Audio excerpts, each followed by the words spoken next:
Alors moi, je m'appelle Yohan Gauthier et aujourd'hui, pour vous parler du futur des RH, je vais faire un détour par le passé de l'apnée. On savait une chose, c'était que chaque fois qu'on se forçait ou chaque fois qu'on était trop porté par l'objectif, on faisait une contre-performance ou, au pire, on allait à l'accident.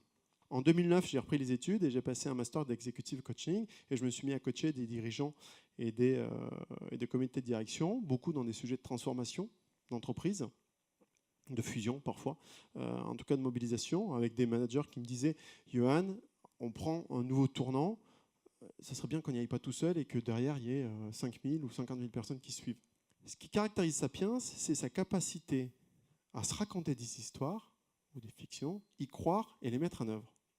Il dit, Sapiens, quand il est au fond de sa caverne, il se dit, en fait, ça serait chouette qu'on aille tuer un mammouth. Il sait bien que s'il sort tout seul, il va se faire écraser par le mammouth. Mais autour du feu, il se raconte que ça serait bien, et si on tuait un mammouth? Et il est capable d'aller voir d'autres tribus pour porter ce message.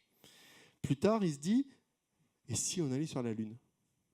Et il le fait, il est capable d'aller sur la Lune. Alors vous allez me dire, bon certes, mais enfin quand même, entre aller tuer un mammouth pour manger et puis aller sur la Lune, il n'y a quand même pas tout à fait le même contexte, notamment pas le même contexte géopolitique qui a quand même poussé les États-Unis à pouvoir être premiers. Je vous encourage, juste après, à aller sur Internet et regarder le discours de Kennedy en septembre 62. C'est un discours qui dure 18 minutes, où il explique pourquoi on va aller sur la Lune. Et dans le discours de 18 minutes, il explique pourquoi tout le monde va payer vachement plus cher d'impôts. Il a 45 000 personnes qui l'applaudissent dans le stade, parce que tout le monde est content d'aller payer plus d'impôts. Parce qu'à ce moment-là, vous avez des millions d'Américains qui veulent aller sur la Lune. Et donc, c'est une véritable fiction qui se raconte tous ensemble.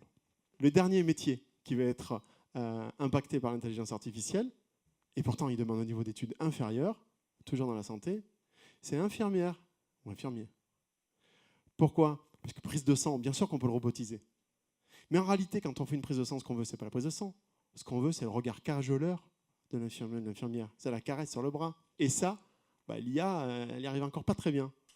Jusqu'à présent, ce qu'on savait là-dessus, c'était quoi? C'était que, pour pouvoir bouger ensemble, chaque individu communiquait 7 fois par seconde avec l'individu le plus proche de lui.